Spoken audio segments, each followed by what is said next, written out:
we shall have a closer look at the perspectives of performers and pedagogues, and in the next session we shall also learn about the spectator's point of view. Between the sessions we shall have a small tea break of 10 minutes. The first session, Visual Language from the Point of View of Performers and Pedagogues, will be chaired by Maya Krishna Rao ma'am. Daniella Franaszek, Jehan Manekshaw, Sankar Venkateswaran and Susanne Valerie Granzer shall form the panel and put forth their perspectives. I invite all the dignitaries on the panel to kindly come onto the stage and take their places.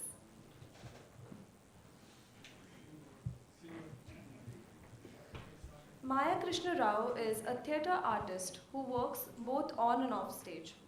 For stage, she has made performances across a wide range: dance, theatre, cross-media, comedy.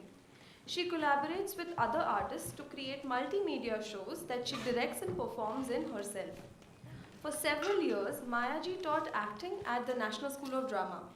She has specially designed and taken theatre programs to schools and workshops for teachers on how to use drama as a teaching methodology in classroom.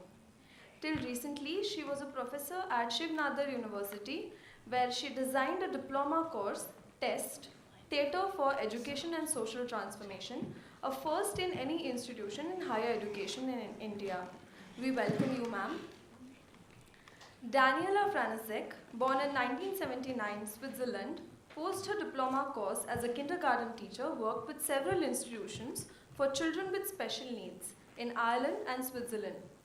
In 2015, she co-founded the company Chameleon and toured with its street theatre performances across Switzerland, living in circus wagons and performing in public spaces for half a year.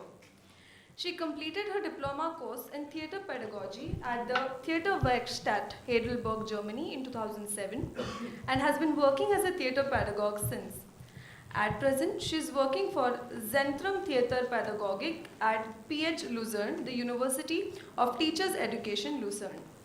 The center is launching theatre projects for schools, coaching teachers, and offers a course for applied theatre to students and researchers in aesthetic education. It also organizes the Lucerne School Theatre Festival for more than 25 years. For many years, Daniella has also been working for the Parper Children's Theatre in Zurich, a theatre art house only for children with regular performances, theatre and visual art courses. She is involved in volunteer and art projects abroad and spent more than 2 years in India, Mongolia, Tajikistan and Nepal. In 2017, Daniella founded Theatera, an intercultural and interdisciplinary art platform. At present, she is living with her husband and her little son in Lucerne, Switzerland. We welcome you, ma'am. Jehan Manekshaw founded Theatre Professionals in 2008 and is a co-convener on the faculty panel of the Drama School, Mumbai. As a core member of Theatre Professionals Education, his efforts are towards devising end-to-end solutions for educational institutions who want an autonomous drama department. He has been the guest faculty at Ninasam Theatre Institute, Attakallari Center for Movement Arts, St. Xavier's College, Mumbai, Shinshu University, Japan, and at National School of Drama's TI division in Agartala. He has also directed numerous plays in different languages in India, the US, the UK, and Japan. He recently received the Sangeet Natak Academy's Ustad Bismillah Khan Yuva Puraskar for his work in the advancement of the practice of theatre. We welcome you, sir. Sankar Venkateswaran is a theatre director from Kerala. In 2007, he founded Theatre Roots and Wings and directed Sayande Magan, The Elephant Project, The Water Station 2012, and Criminal Tribes Act 2017, among many others. He is a recipient of the Ibsen Scholarship by Theatre Ibsen, Norway, with its project Tribal Ibsen Project. Venkateswaran served as the artistic director for International Theatre Festival of Kerala in 2015 and 2016. During his term, the program emphasized South-South exchanges to resist the Eurocentric agendas of cultural practice. He was the guest director at Munich Volkstheater and directed Tageder Dulhet 2015 and Indica 2016. He built Sayande Theatre in Attappadi, Kerala, where he lives and works among the indigenous communities of the region. We welcome you, sir. Susanne Valerie Granzer is a professional actor and professor at the renowned Max Reinhardt Seminar within the University of Music and Performing Arts, Vienna. Parallel to her career in acting, she was awarded a PhD in philosophy by the University of Vienna in 1995. Her research focuses on the actor on stage, artistic research, and performance philosophy. She often collaborates on lecture performance alongside Viennese philosopher Arno Böhler. Together with him, she directs BASE Collective, the residency program for arts-based philosophy and artistic research in South India. They founded the Viennese art factory Grenz Film and BASE Collective, and they are the driving force behind and main curators for the international festival series Philosophy on Stage.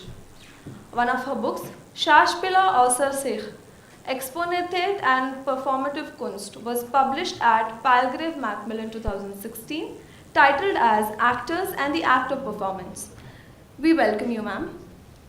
I request the Senior Faculty of National School of Drama, Associate Professor for Acting, Ms. Hema Singhji, to kindly come onto the stage and felicitate the chair and the panelists for the session.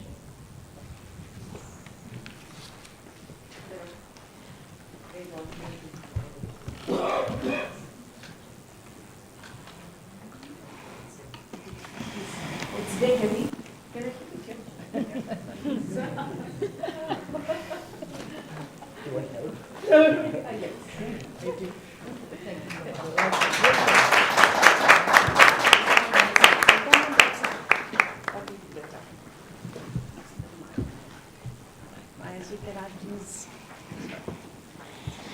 Thank you.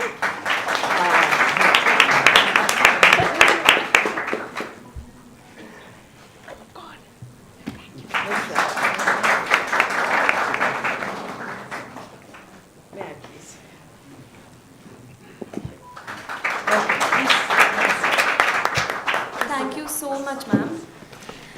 We are all very eager to listen to what each one of you shall put forth today. I request Maya Krishna Raoji to kindly begin the session. Ma'am, you have the days.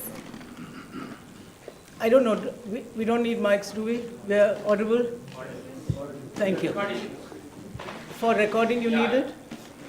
Remember that, everybody. No. Okay, good afternoon, everybody.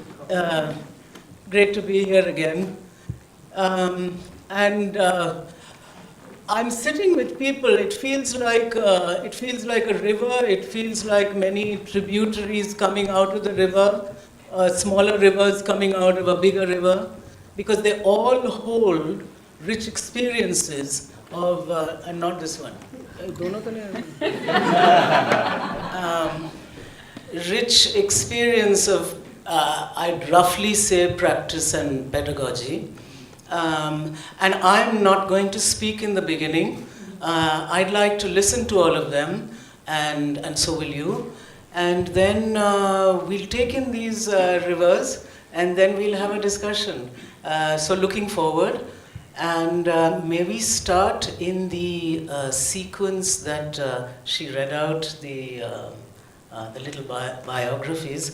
You see, when I look at Sankar, I just said to him, we know him as a director. He comes year after year to National School of Drama as a director, but today he's looking like the actor, which is where he started life and where he belongs. Once a performer, kahan jayega? Where will he go, is what I said. So Susanne as well was a performer, actor at one point in her life, and I'm sure many of them are going to say, where will it go? It's always there somewhere. So I won't speak very much now, but hopefully a little bit at the end. So could we please start with you? Mm-hmm. And yeah, we have 20 minutes, but You'll cut me. I will.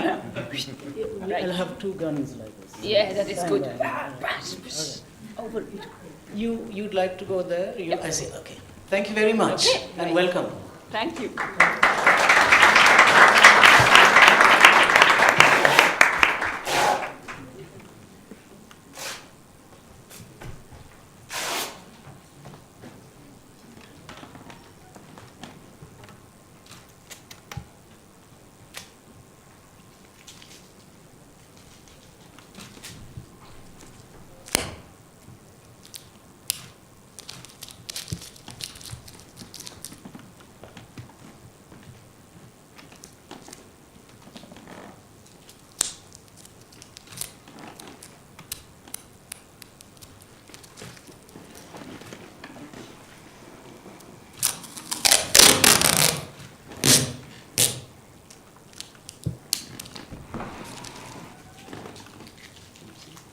So, for the next 20 minutes, I'm going to speak to you.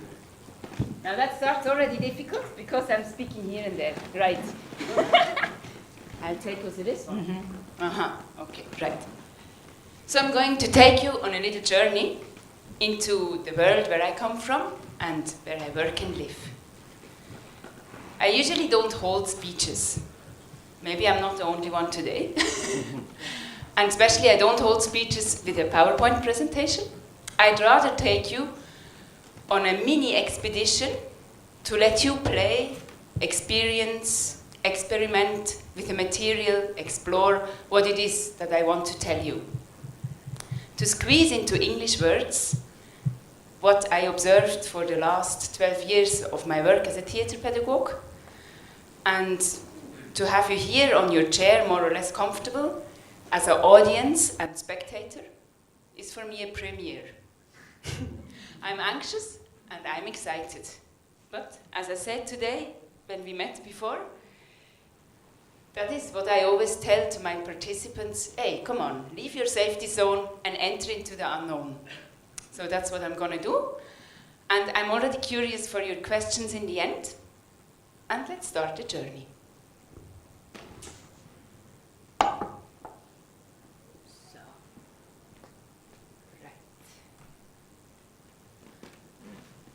So, an expedition starts with a curiosity, with a question, with wondering. You want to find out something, or you would like to discover something. There is space and time for unexpected. For me in theatre, children are actually the source to learn from. So today I'm going to speak about new visual language in children's theatre.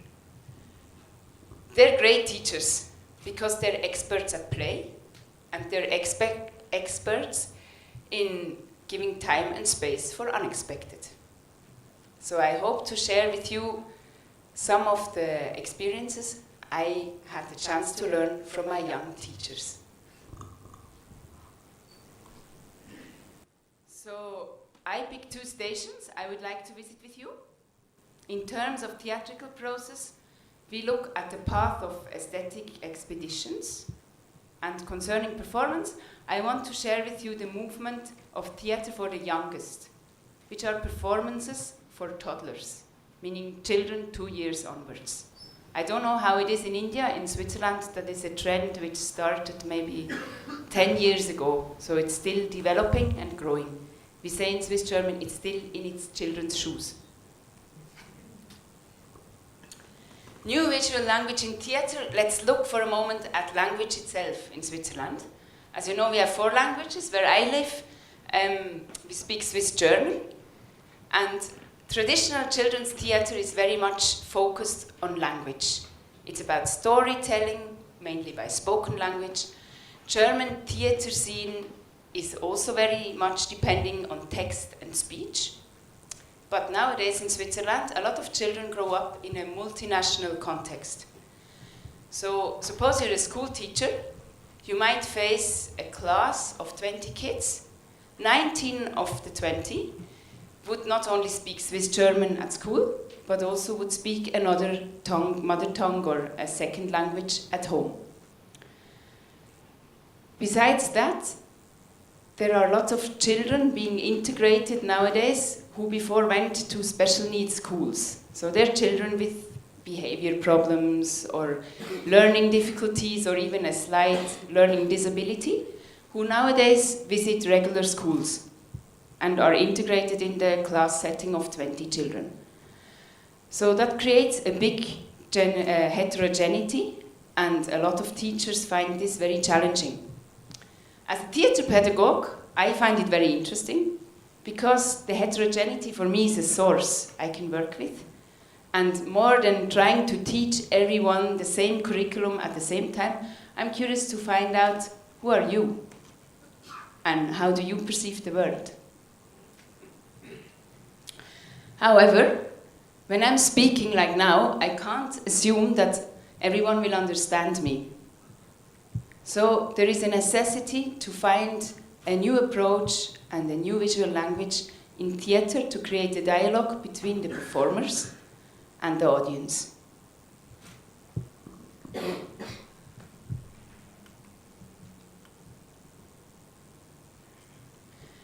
My perspective as a guide of an expedition and how I perceive and think about the world has a strong impact on my participants and on how the expedition will go. Same applies for any theatre process, I think. So I'm curious how the children perceive the world. And actually, what is their world? From where we start our explorations.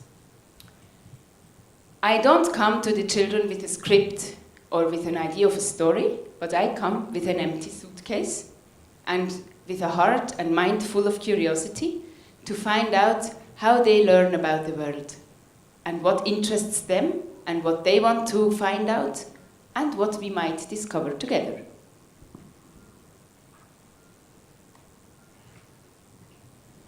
So I try to create possibilities for free play. As a guide, as a leader, I create the frame, the play format, and the children enter it and explore that unknown world. So I create the frame, but what's going to happen inside, that is not in my hand. I follow them into their world as an observer and as a companion. If they get stuck or a bit lost, I might help them, but I never direct. I let them be and observe what's happening.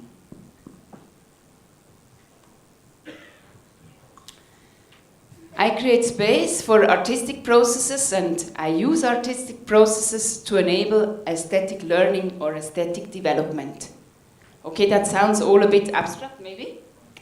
So, aesthetics is a word origin from Greek or Greece, and it means perception with all senses, or sensual perception. Smell, hear, taste, feel, you know what I mean, right?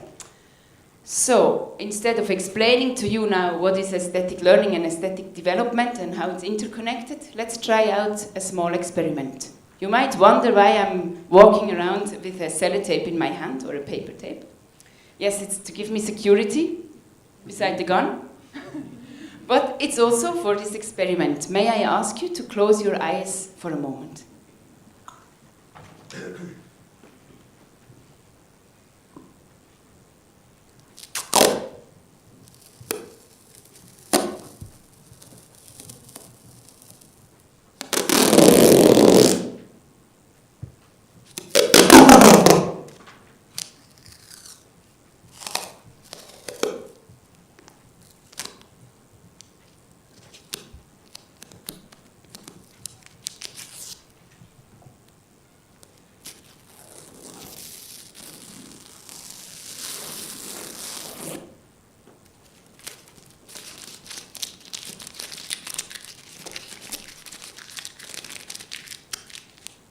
Please keep your eyes closed. What is your first assumption?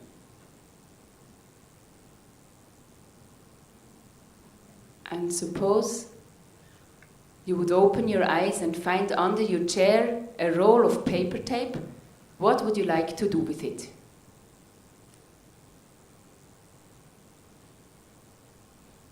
So you can open your eyes. Within half a minute, we had a process of aesthetic learning or aesthetic development.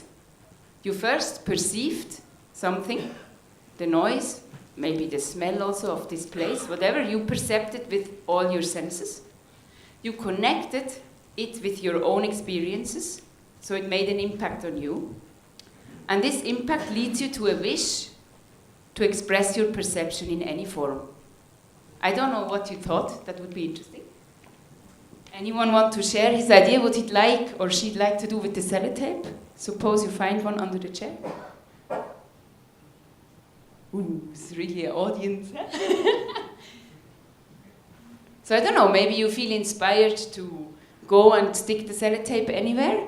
Maybe you would like to put it on my mouth to continue with the pictures and listen a bit less to the speaking.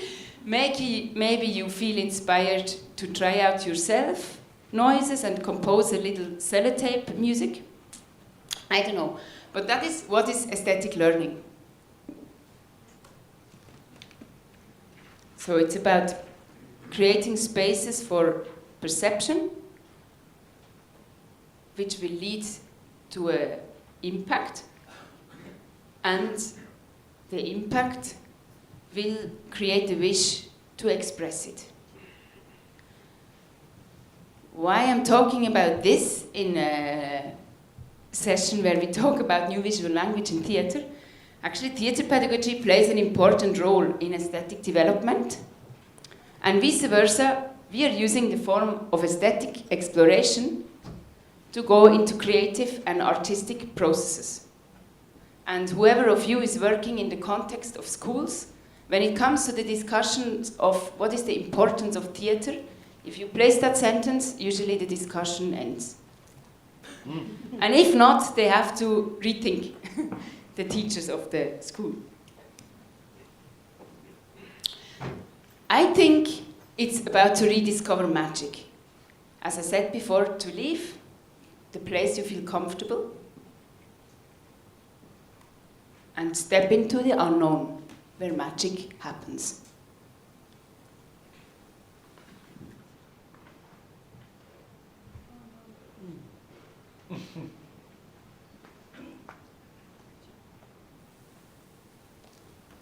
Magic.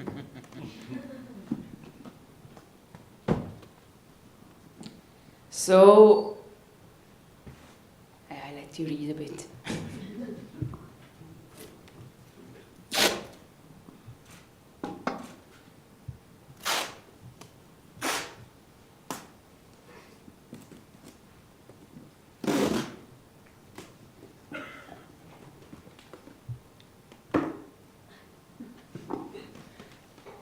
We usually work with a material when we go on aesthetic expeditions. We usually choose one kind of material, but of that one we have a lot. Today I brought only one exemplary, but luckily we have one. And it is about opening space for free play. I ask usually 2 questions before I let the children into the room where the material is already there. I tell them, what do you do with the material, and what is the material doing with you? Enjoy the journey. In this time, it's for me as a guide or as a leader of the process, one of the most precious magic times, because I observe a lot, and this is also the moment where I get the material, suppose I want to work with them further towards a performance.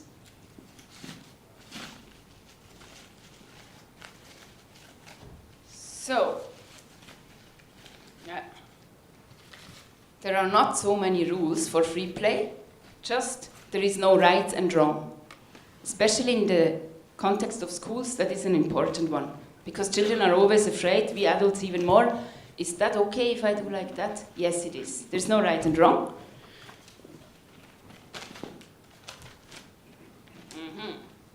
Playing with a material makes symbolism in theatre visible. By playing with a material, one can observe favorite accesses and ways into the children's play. And they can be used and worked with later during a creative process.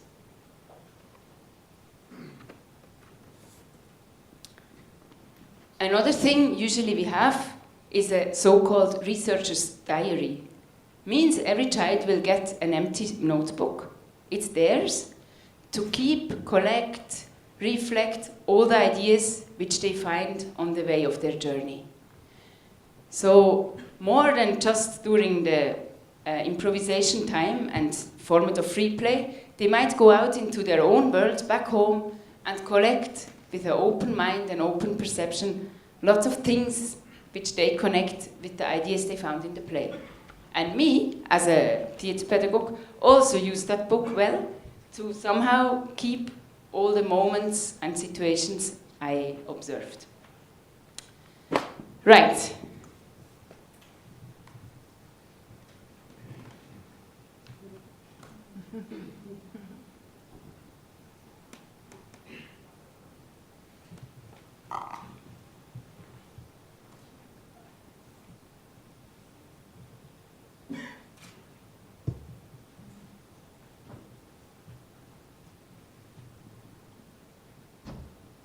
Excuse me?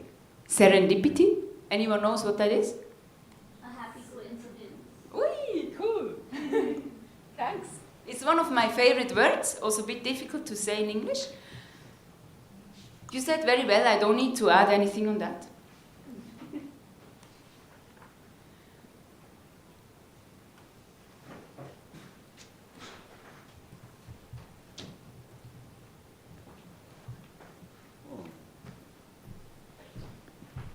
So the pictures you saw are some glimpses of the work of the Center of Theatre Pedagogy, where I work.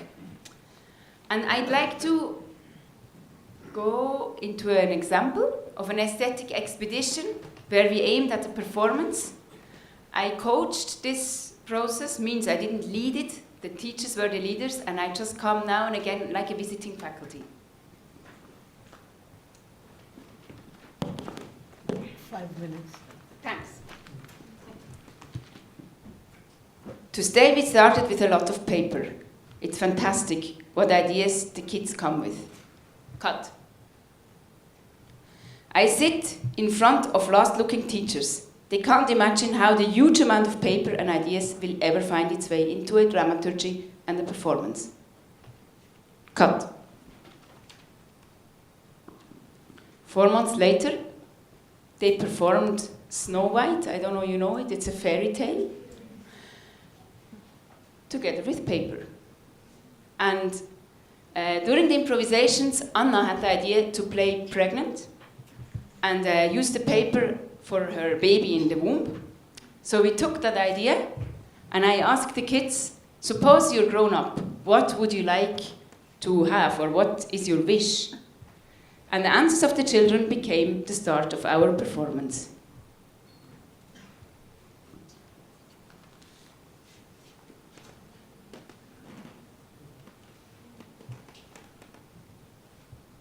So that is explore and play with the material. Which kind of material? Anything is possible. Let's look at the performance I talked about.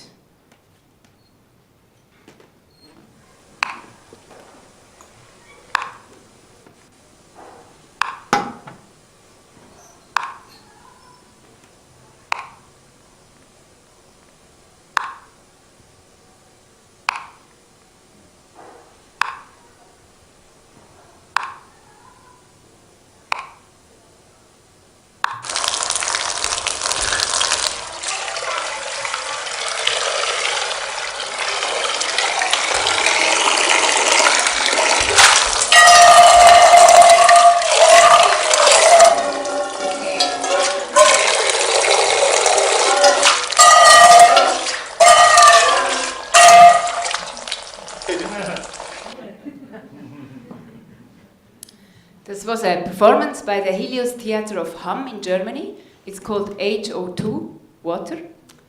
And here you see Theatre Purpur. It was mentioned before where I work. Children have their own entrance into theatre. And here I saw performances for children who are very young, 2 years. When they come to the theatre, it's their first time in their life they enter actually a theatre house. And it's the first time in their life they see a performance. And there's something very magic in performing for such a young audience. I don't know, is it their presence? Or is it because they have such a strong focus, they're fully here, don't expect anything? Yet their presence is fragile. If they see something else which interests them more, they won't follow any longer the performance. So there's some observations I made I'd like to share with you. And then we take a glimpse at the film, and my time is over. Yeah, will you come or not? Aha.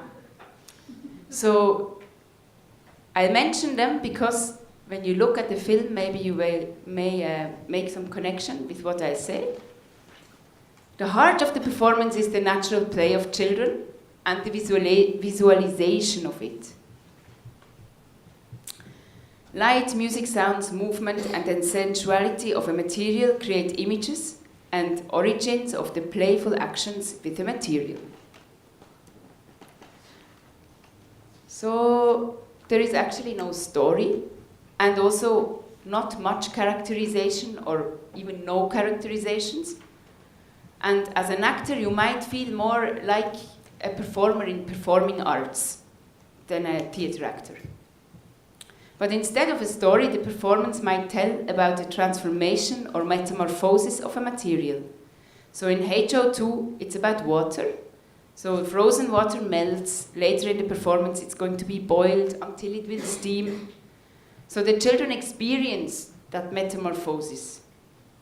And in our last example, we're going to look at now is the metamorphosis, the transformation of wheat. Wheat is the stuff we make bread with. I took it in the end because it also gives a little bit of Swissness into this room. We eat a lot of bread. And yeah, enjoy. Thank you very much for your attention, and I'm curious for your questions. That one we jump.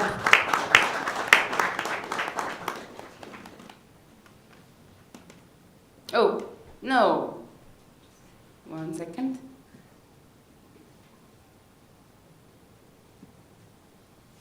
Ah.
Thank you very, very much, Daniella. I think we need 10 seconds to soak that in.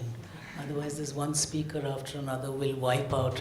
We must take it in through her film, but it's so sensorial that all we can do is to sit for a while and maybe close our eyes for 10 seconds and take in what she had for us, if we can go back to 2 years old. Mm-hmm.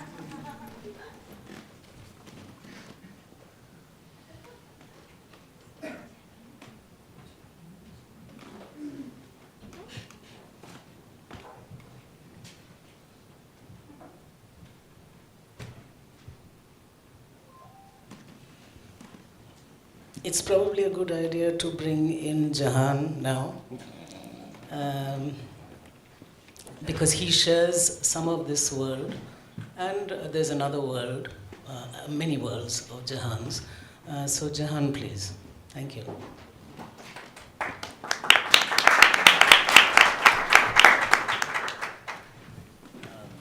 First of all, thank you to the National School of Drama for inviting me here. When we came up with when I was told what I was coming to do, new visual language in the theatre, and we'd like you to be on this panel, I really was a little confused as to why me to start with. And also just in terms of what could I actually contribute, because over here when I first came across this title, I started to think about the idea that, well, it would require me to have gone back and been in the rehearsal room and be practicing and find a new aesthetic, a new language, and keep making my own work and have something to present in the way that we just saw this lovely story which comes from personal practice. And I don't have any of that. I haven't had that for a while. So I was really struggling in terms of what this was. And then I found myself unlocking because I just realized, well, why am I doing what I am doing? And what I am doing, some of the world we have in common, and we have in common, is we're trying to equip teachers across schools with the tools and methods from drama for something called, many different names for it, drama and education, etc. We call it drama-based learning or drama for learning and creativity.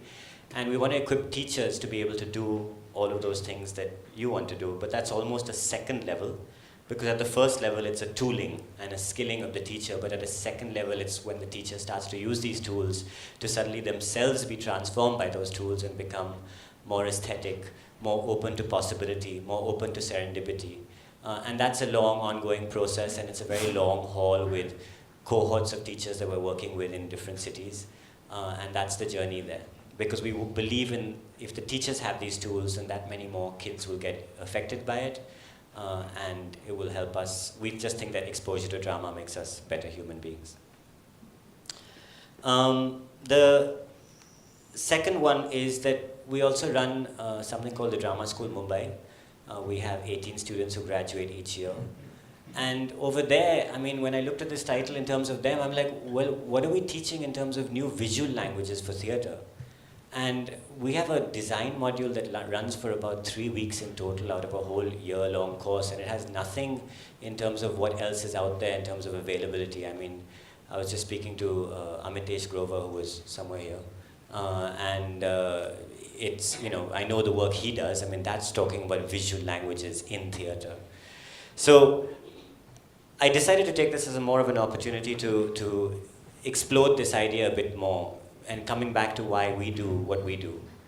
And the first thing I need to sort of say is, for me, for the longest time, theatre has stopped being just about a form or a medium that we use in spaces like this or in theatres. Theatre is much more about the experience of participating in it, about the experience of making it, about the experience of being engaged with it in some way. Drama comes from the Greek, right? Doing. It's everything. It's to do. And in that sense, I just thought to myself about why we do what we do, and it is really because we think that this skill set, this competency that comes from the experience of theatre is something that needs to be ubiquitous, and it needs to be shared with as many human beings as possible. Because I think that's what's going to help contribute to making society a better place. So if you look at it, let's look at I'm going to give you silly examples, very silly and almost flippant, forgive me. But theatre makers have become great filmmakers, right? They picked up this storytelling, they picked up these skills, and they went on to make filmmaking. They've become great script writers. Now let me take it a step further. Theatre makers, English literature majors went on to become CEOs of multi-million-dollar media empires. Michael Eisner, Ronnie Screwvala. They became CEOs. Theatre makers became ad gurus. Al-Qazi sir. Then there was Sultan Padamsi, Alec Padamsi, who just passed away. Theatre, he swore by theatre, and he went on to become an ad guru. A drama teacher has become a prime minister. Justin Trudeau, Canada. On the other side, acting classes were also taken by genocidal fascist dictators. Do you know about this? Okay. So my point is, it is an innately powerful medium, and it is an innately powerful skill set. And in that sense, I'm trying to explore this idea of theatre beyond this act of audience and spectator here in a building. And so that's what I mean by that. And so when I think about why we founded the Drama School Mumbai, it wasn't coming back to this work here or this idea.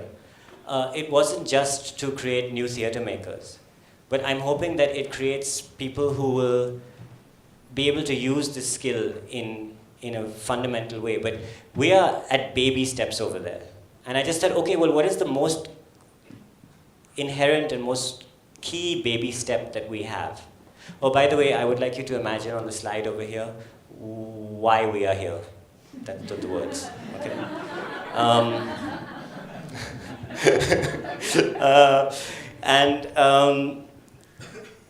And in that key idea is so with them, when I just talk about the pedagogy at the Drama School Mumbai, there are certain classes we have and certain strands of thought, and one of them is in theatre making or trying to make them better storytellers. We teach them about this idea that everything, and it's a fundamental dramaturgical concept also, everything on stage signifies. Every single thing that is heard or seen or experienced by the audience member carries significance. I am sitting here right now in a blazer, a pink shirt, cufflinks. That signifies something. You've already made some kind of notional idea about who I am as a person, right? It doesn't matter, I mean, it's a signifier. You're making the meaning in your head. Is that making sense so far? Okay, so we talk about this with them. We talk about this fundamental, and the other strand we teach is communication, literally written communication, apart from how to write self-reflection journals, also how to sort of, think about the person you're talking to. Who are they? What do you want to say to them? How do you want to say it to them? How are you coming across? And in that experiential act of constantly trying to communicate, either by writing, either by speaking, either by making a piece of theatre making, to experience all the slippages. I tried to say this to you, and you understood that instead. And then to understand that why. And so this is sort of where the fundamental underpinning of the pedagogy is. And then the third bit is the idea that we take them through a journey of all of the different theatre practitioners out there, the plays that existed, and why those plays were written for that time, or why that act of theatre was done for that community and that society, so that there's a relationship of theatre and context. But now this is me somewhere fundamentally skilling them to be theatre makers, actors, directors, producers, for the theatre, for this space, right? And I'm actually saying, no, I hope that they will transcend that and take this as a skill set to be able to do many more powerful things with it. So and so for me, in terms of the visual language or the new visual language, whatever it is, because there are 1,000 ways. You've seen it happening with children's theatre. You're going to hear from different panelists who've been doing it in many more ways than I have. It's just to exercise the muscle of deciding, the choice you make. When we talk about actors and when we talk about studying a character, one of the things you explore is why does the character make the choices they do, right? And why choose this piece of costume? Why say a line in this way? Why make a move in that way? And the same kind of inherent, and I'm saying this because there are a lot of people who really enjoy the idea of acting here, right? I'm guessing? Maybe? We're at the national, yes, okay. And you know how important that is, but then that also goes to just every other thing you put on stage. But that act of being so deliberate in choice and so deliberate in articulation is the muscle that you exercise so that you can also use that in other acts of theatre which are outside this space. And that is what I'm trying to get at.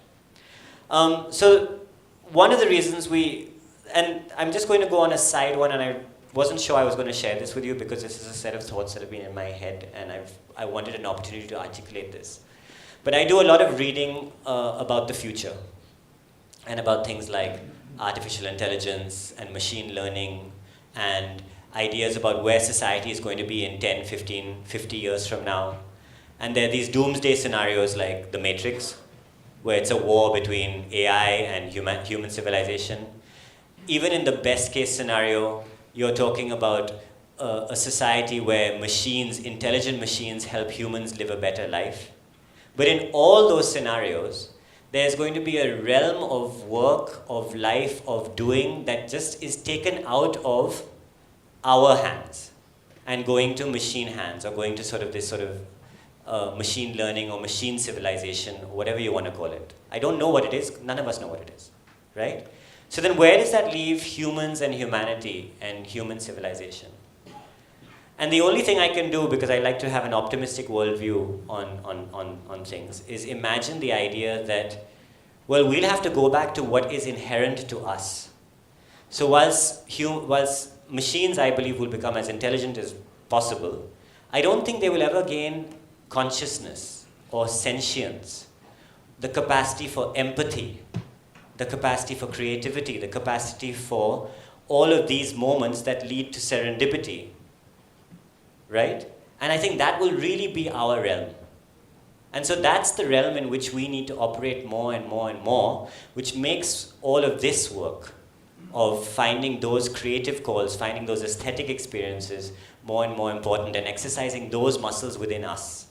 And I'm not talking about us in the theater community, as you must have noticed by now. I'm talking about us in society. All of us. Humanity as a civilization or as a project. So that was the thought that I had there.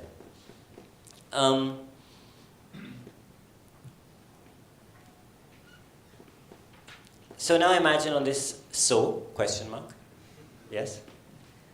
I think what's important, and I'm going to end very shortly over here, which is to just speak of this idea that I think all of us who have the pleasure and the privilege to work with and experience theater and go through these wonderful experiential learning journeys and go through these lovely acts of theater that we all get to share on a daily basis.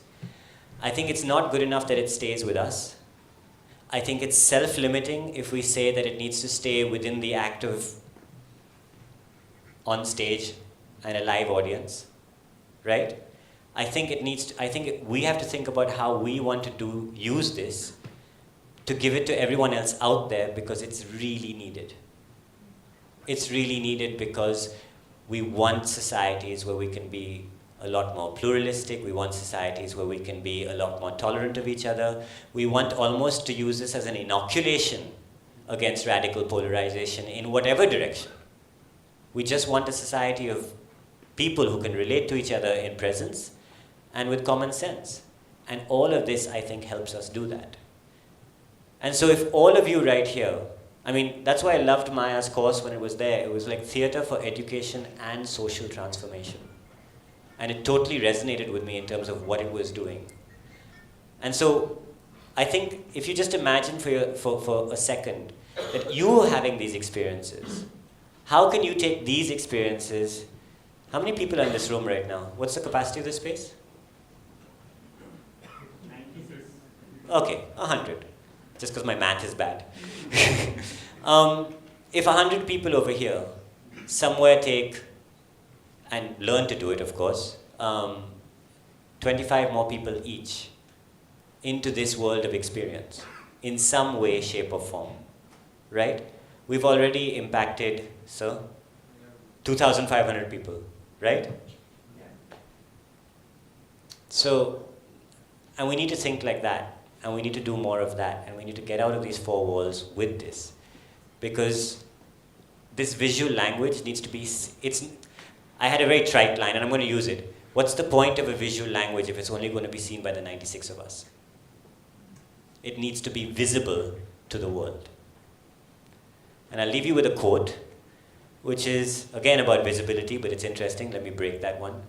Brecht says, art is not a mirror that you hold up to reflect society. Art is a hammer by which you shape society. So the idea is, let's learn to wield that hammer and shape society. Thank you.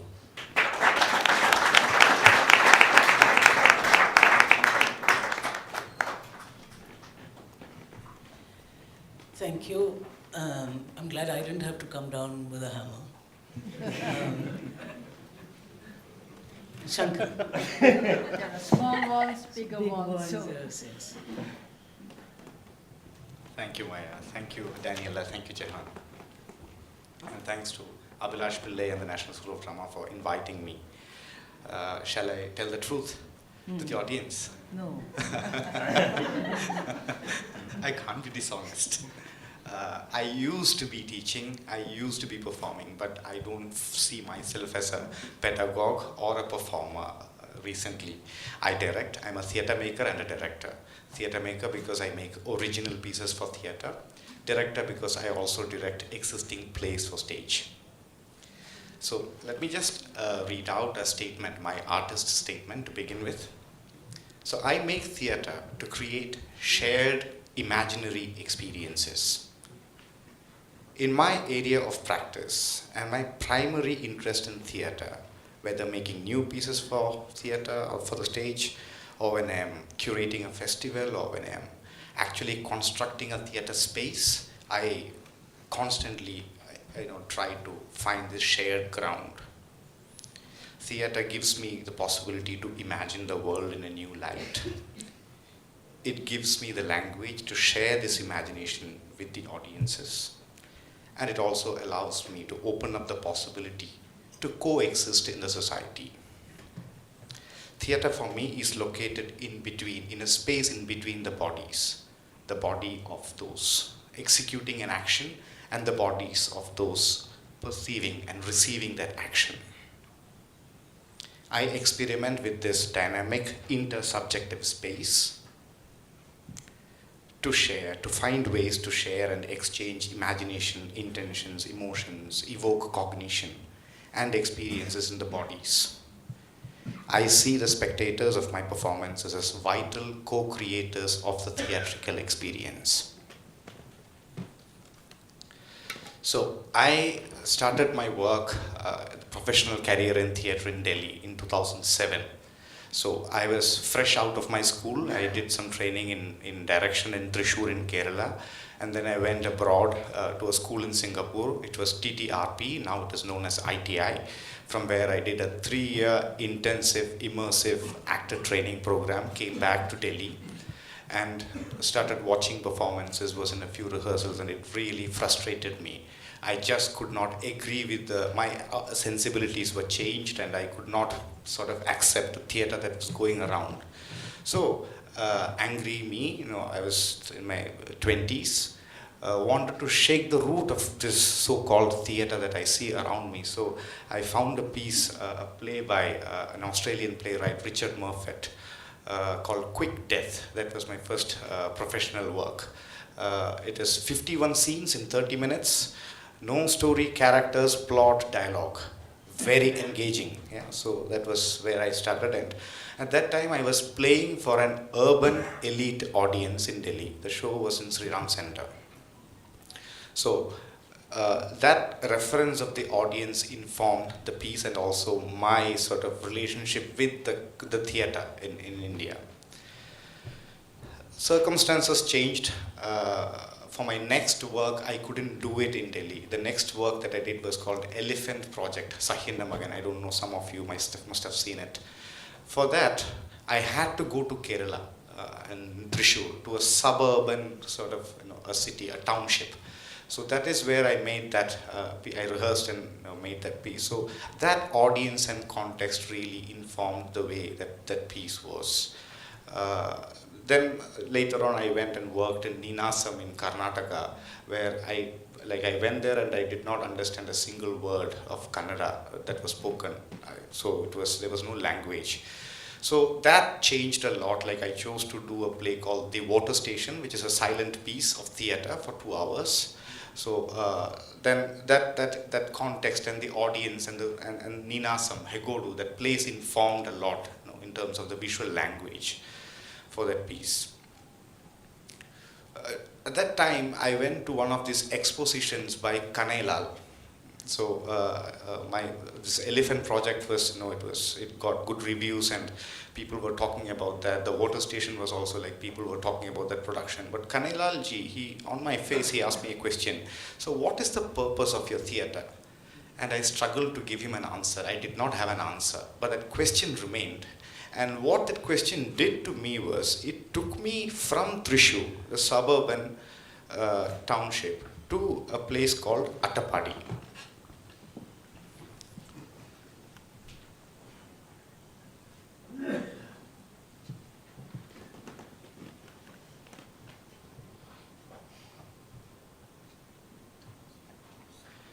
Yeah, so that is Attapadi.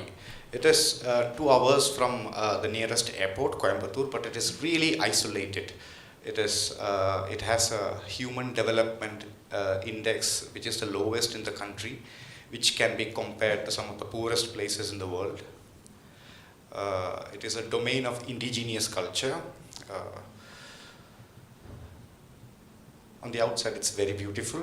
There are many fault lines beneath. Yeah, so you see the river. If you walk 2 kilometers to the right, you get to my space.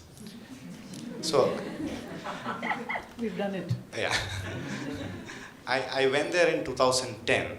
I was there since 2008, on and off. But 2010, I managed to procure a piece of land for a very affordable price. So then I started working with the community. I made a tree house. I used to sleep in my car in the riverside for a long time, and started making a relationship with the people there. So, and then they helped me to make a tree house. So the first story was the first, what we had. The ground floor of this tree house is constructed later. Initially it was just a tree house on a tree. Now it is built up from the ground. So there was no electricity or, running water, so we had to work with light, fire, whatever things that we could find. So this informs visual language in my work. So through many interactions, finding this kind of relationship with the people was important, because otherwise you are somebody from the outside. I'm still from the outside,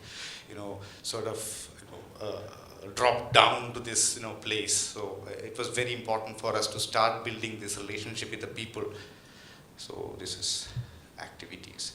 And then 2012, I got some money and started constructing a theatre space. Again in Kerala, I was very frustrated with the kind of bureaucracy that is there. Like, you can't rehearse, you can't rent a space for a month to rehearse, you have to do this, you have to do that. I couldn't put up with all those, so I wanted to build a theatre space, a small space. So this is the beginning of that. And this is the foundation pits that are dug, the tree house you can see. Now this is the foundation. It is a 1/4 of a theatre in the round, amphitheatre, because it's a cake slice of a theatre in the round. Also it has got a design motif of a Japanese fan. So this is the first slab. And now we go for the second slab, which is 20 feet. We need to have height for the lights. These are the trusses. Now this is the sort of nearly complete sort of building from the back. This is the set for the play Water Station that we rehearsed there. So actors, it was the venue of our performance was much bigger. So the ramp which comes in, it comes from the outside of the building, and there is a ramp which exits out again to the outside. It is an open space, it's not closed, it doesn't have walls. Yeah, so that woman there standing, she is the architect. She graduated in architecture from MIT and then came to Bombay and was in a workshop with Jehan, and I was teaching that workshop there, and that's when I met her, and then I realized she has got this acting bug and also the architect. So I sort of, we collaborated, and it ended up in this beautiful design of a building, and we still continue to collaborate. And this is the image of my recent production. It's called the Criminal Drives Act. Very simple. Yeah. So this has been one journey that I've been having. 120 kilometers away from here is Thrissur, which is the cultural capital, which is known as the cultural capital of Kerala. That's where the International Theatre Festival happens. And Kerala has a very peculiar history with theatre and politics. We take pride to say that we are the first elected communist government in the world, though we are not. There is a country called San Marino, which is the first elected communist government. But we still, we hold on to the fact that we are the first elected communist government, came into power without a revolution, without blood. And theatre was instrumental to this shift in Kerala. There was one play called Ningal Enne Communistaki, You Made Me a Communist. This piece, this play, went into the nooks and corners of Kerala, and they were playing to every single township, village, and then when we had the next election, we had the communist government in power. So theatre plays a big role, I would say. Of course, there are other factors.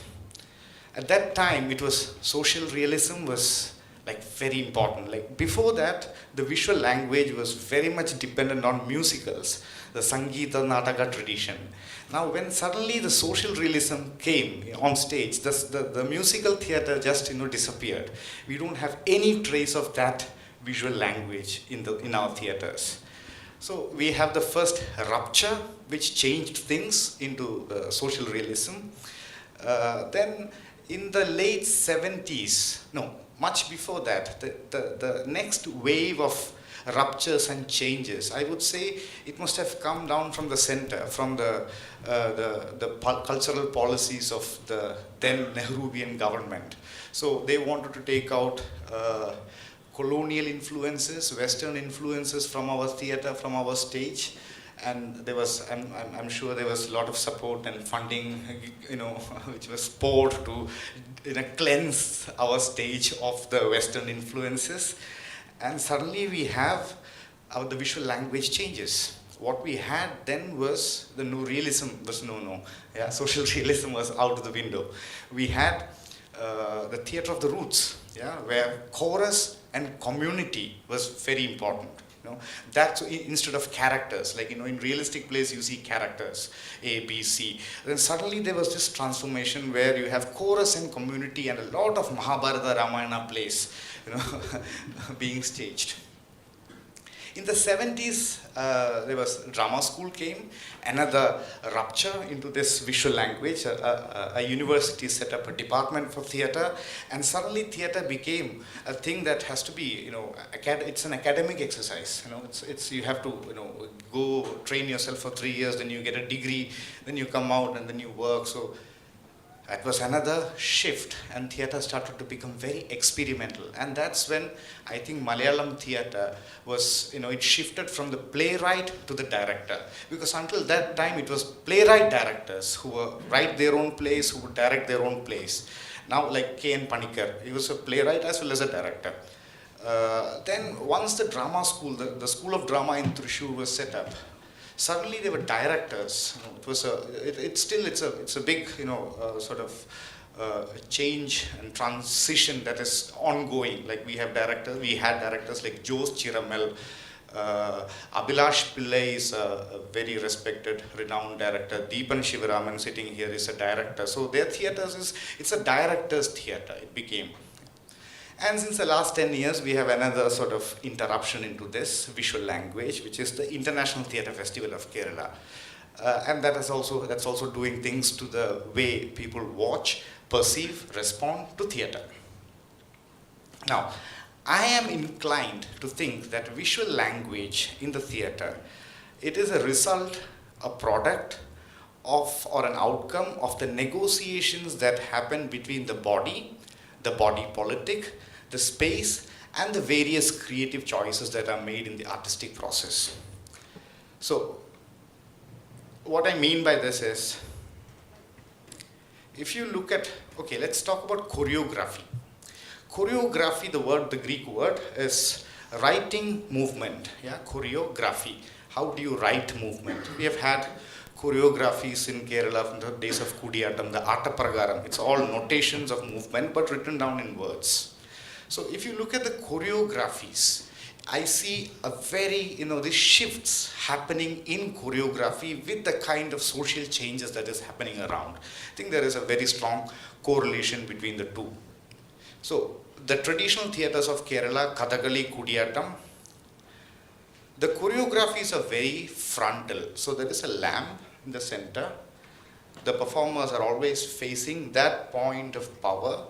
They would move forward, backward, sideways, come forward, go around, never turn. Yeah. So it's always a very frontal choreography and play to one point of power. Now this might be an indication of the feudal power structures that sort of gave a context for this kind of forms to evolve. Post-independence, this one point performing to the god or the local Raja has changed. Yeah? Then you see the community, the chorus, there is a sense of democracy in space, a sense of democracy in choreography that has come in the post-50s, the theatres and dance. Yeah? So, like if you look at the theatre performances of chorus theatre, Rathantiyam or Kavalam Panikar, it's community and chorus and the awareness of democracy. You're playing to the entire audience, not just to one point or the lamb or the Maharaja sitting there. This is a shift in the choreography, in the visual language. Now,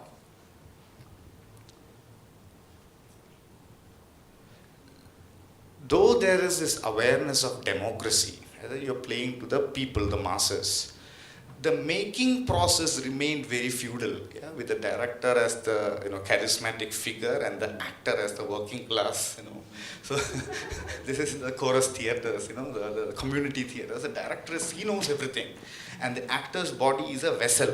The dancer's body is a medium to express the vision of this charismatic director. People don't agree, not everyone would agree to that. So what you see then is, I think people like Maya Rao, like not working under this kind of hierarchical structures and coming out with solo performances. Especially there is a number of women solo performances that are happening in the last 10 years. You pioneered that language, that visual language. So there is Mallika Taneja, there is Jyoti Dogra. So they don't subscribe to this notion of this charismatic director, the hierarchical structure in the theatre making process. Now that is another change. So to sum up, and just to go back to this idea of the visual language, I think it is to do with this negotiation between the body politic, which is power. Yeah, whatever power that, if you are in a feudal structure with a Maharaja, then you will play to the Maharaja. You don't care about the people. Now that era is gone and now you have democracy. But still, if the Minister of Culture comes and sits in a corner, the Kathakali would turn and face minister and play. So the notion of power is still there, which is not there so much in the modern theatre. Yeah. So the power that surrounds us, it's consciously, subconsciously, or unconsciously, it dictates the visual language of movement, the choreographies. Thank you.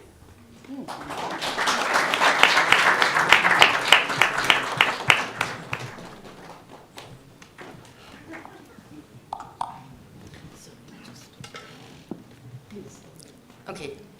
Thank you very much, first of all, inviting me here to NSD to have a talk about a new visual language of the arts, because it was mentioned when we were introduced, Anna Böhler and I, we have a very strong story running with India since 30 years, and we are kind in love with India, as well as I'm in love with philosophy and the arts, especially theatre. And I decided to write down my notes to make it the most distinguished as I can be able to be, because, as you know, I'm coming from Vienna and my native tongue is German. And I decided to structure my talk through biographic steps.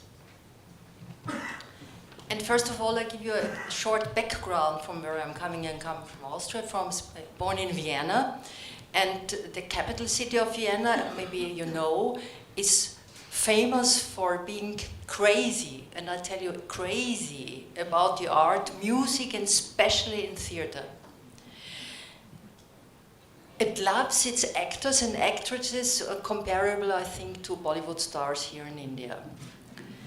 And just a small story, when a most beloved actor is passed away, and he was engaged at the State Theater called Burgtheater. He has the ability, oh no, he is, okay, he has the right to be buried at the front stage, where all the politicians and colleagues are, his coffin is on the top. There's a dark carpet to the coffin, and afterwards he is 3 times he is carried around the theater. So I think this is really unique, and maybe you can imagine how huge the love of Viennese people is for their actors.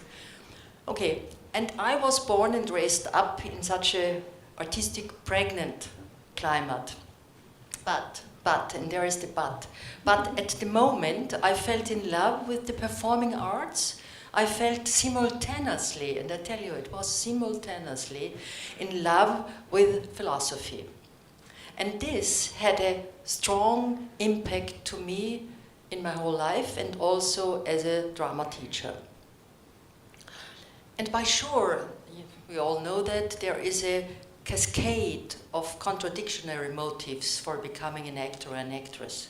But, and I think we all know this too, once theater is no longer understood as a theater of traditional representation only, the artistic research, and we heard a little bit about that right now from you, the artistic research task pops up to reconsider anew the questions: what happens on stage while acting, and how to develop a new language for the performers. And I sensed this demand very early, and this has a consequence. And maybe the starting point is also important, why I was so attracted by theater and also attracted by philosophy. I call it the starting point. The relation to the world and the disconcertment of being that differentiates us from ourselves and paradoxically at the same time makes us one with ourselves was already electrifying from an early stage. Oh, no, I did it by purpose. Oh, but thank you. Yes, it's a play, it's a play. It hits. And perhaps the process can be described as an endless movement that grasps you. It just happens, hits, as I said. An event which is psychologically and physically seizing. It gets under the skin, hits you right in the heart. Sensorially virulent, and life is upside down. And this results in a break, a rupture of what has been so far. Life gaps open, the world gaps open, time gaps open. And maybe this connects also to what you said, that maybe acting could give you an impulse of how to become a better human being, or how society could be a better society. Because what happens on stage, and we'll come further on to that, is always together with others. But I'm moving on with my lines.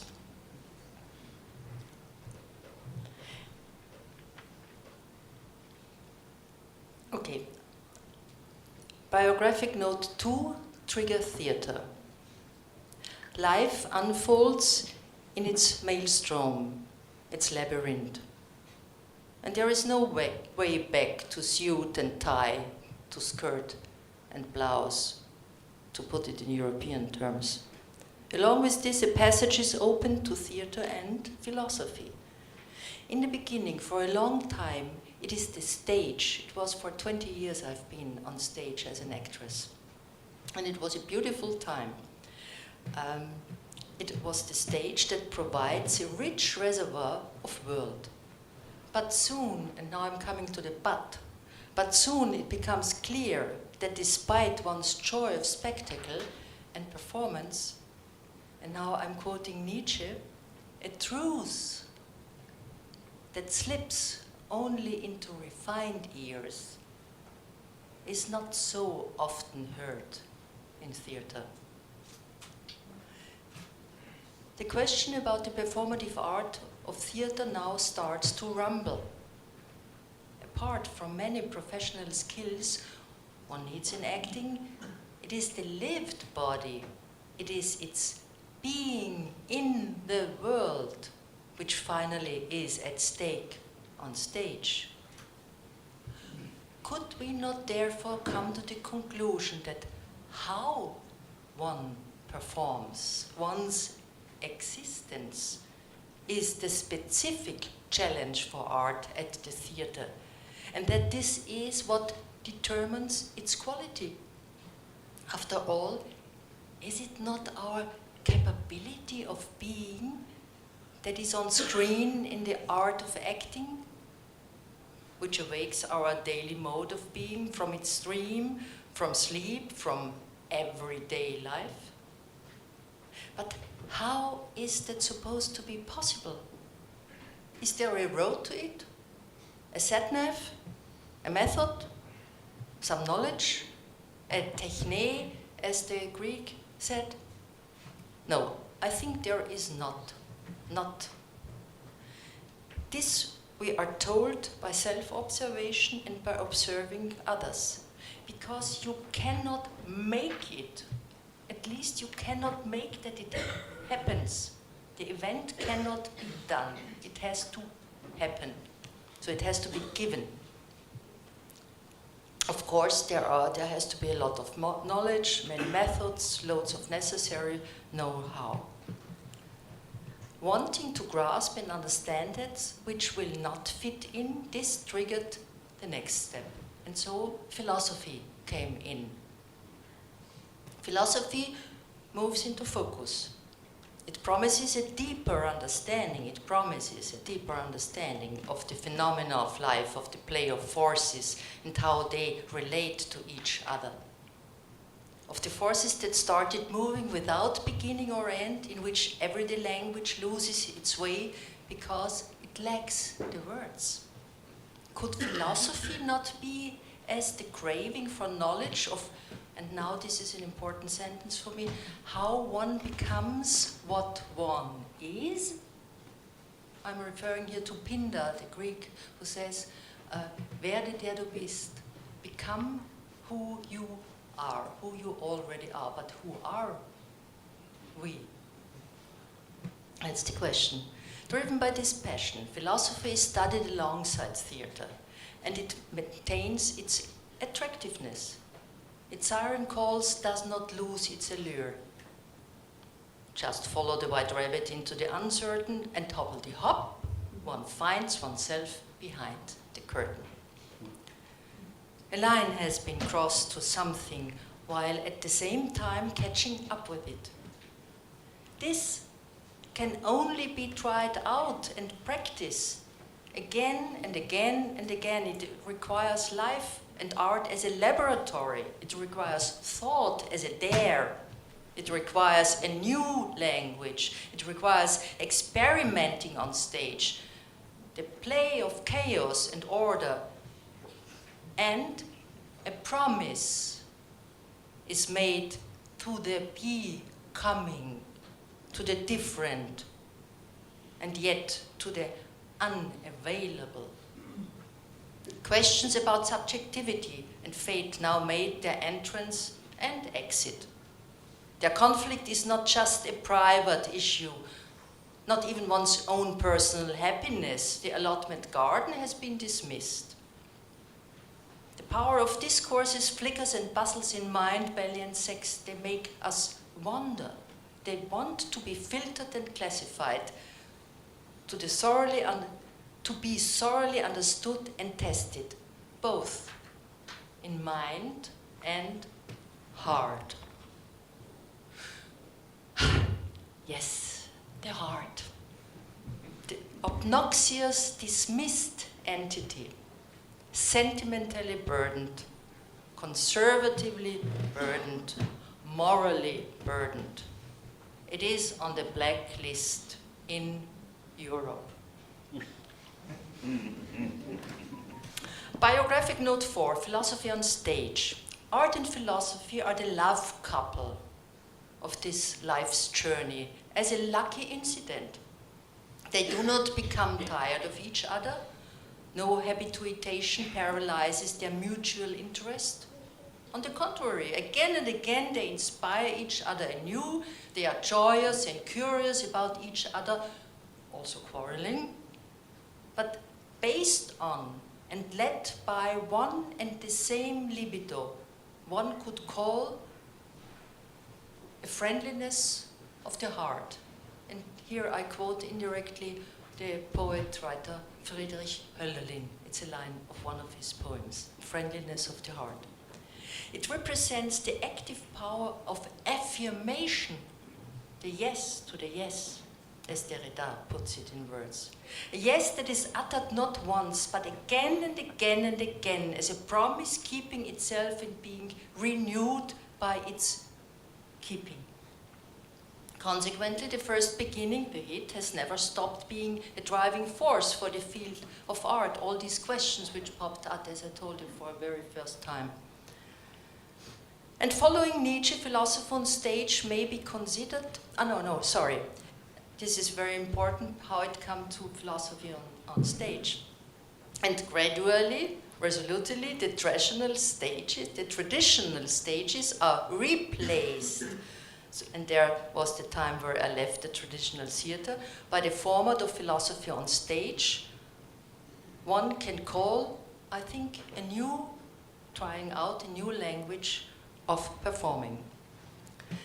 And following Nietzsche, philosophy on stage may be considered an attempt at the prelude of a philosophy of the future, dedicated to a kind of post-Platonic, and this is very important for the Europeans, because, as you may know, Plato extinguished the poet-writers out of his state, because they were the liars. 5 minutes, yes, this room. Oh, my dear God. So, yeah, because...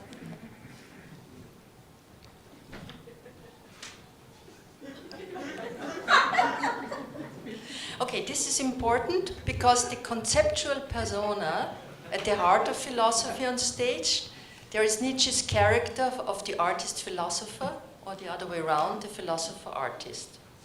I skip. And now, because this is an important part in my life, the drama teacher. And here I'm very serious. Under postmodern conditions, it seemed to be no more enough for an actor, an actress, just to act on stage. At the same time, he has to do research, to question and reflect herself radically, and also try to understand on a discursive level what happens in the event of creativity. Otherwise they become how did you call them? The working parts, no? And the director is in the heaven. So what happens in the event of creativity, and to take over responsibility for one's own kind of acting. Thus philosophy became a lifelong friend. And starting my classes now to my way, I tried to teach. Today there was the word fear, and it's very important for a teacher to put away fear, to make it in a playful mood. And I start my classes with a long period of close reading. And from a pedagogical point of view, a language of teaching through phenomenological analysis. And in addition to traditional techniques in acting classes, it became more and more important, methodically mean, to ask students, and now this is really I experienced, to describe on a discursive level again and again and again what happened while performing on stage. They have to learn to sense what happened. And this is really a huge task, you don't have to say do this and do that. No, in improvising, then you say please describe what happened. And then they started to learn to know and to have an ear to listen to themselves. And maybe, how many minutes? 2 minutes? 1 minute?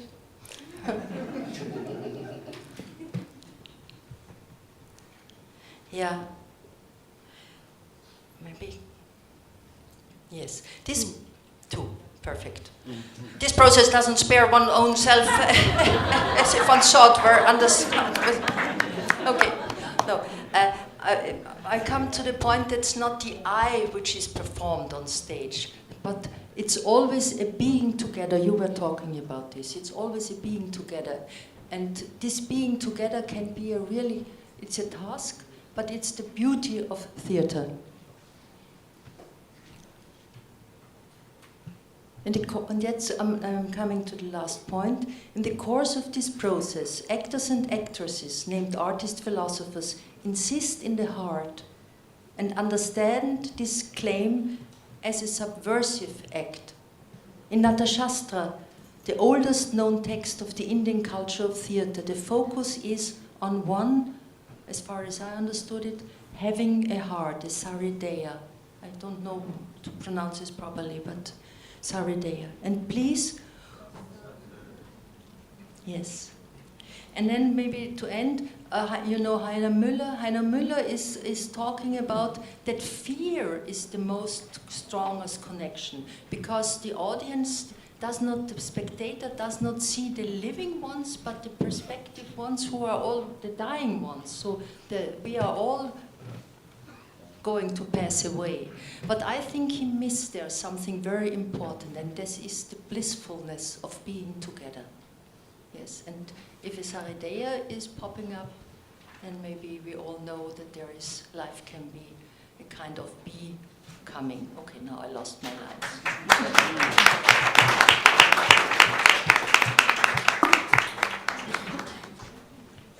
Thank you so much, Susanne, and everybody else, all four. And for this, how words can paint in the air, and we receive these words, and I'm sure already each one of us, as we know, it's not about understanding, it's about receiving, and you don't receive words only there. And because she has spent so much time doing it and thinking about it and reflecting on it, we can receive it in our own individual ways, each one of us. It's not some common message that all of us receive in the way that we receive a 2 + 2. And of course, by the end of it, she creates a whole visual for us. Thank you very much. I thought to also share a few thoughts, and I'll try and link them if I can, and with our 4 panelists here. I'm not very good at this job, but I'll try.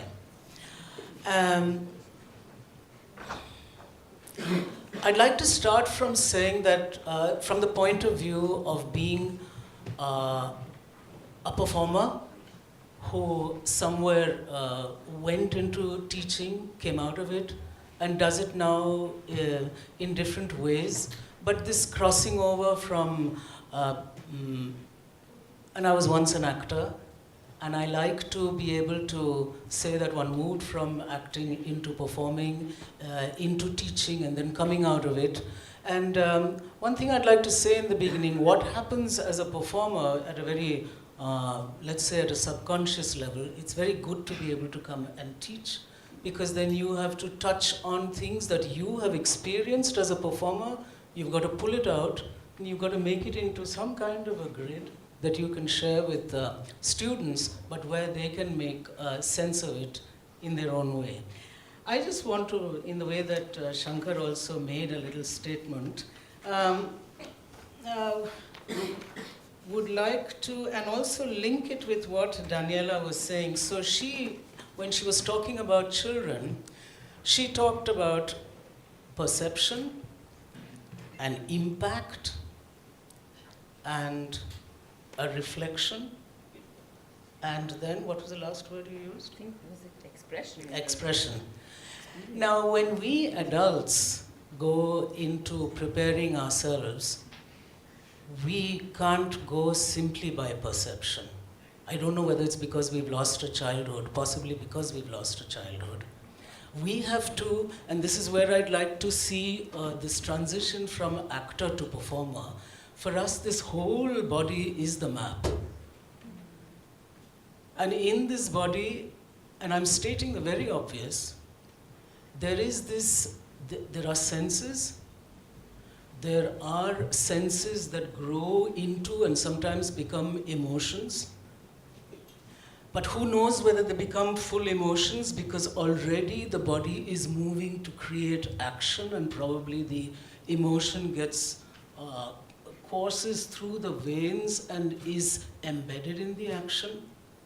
And there is, of course, the spirit, and there is, of course, the memory of each individual. We are all students of theatre.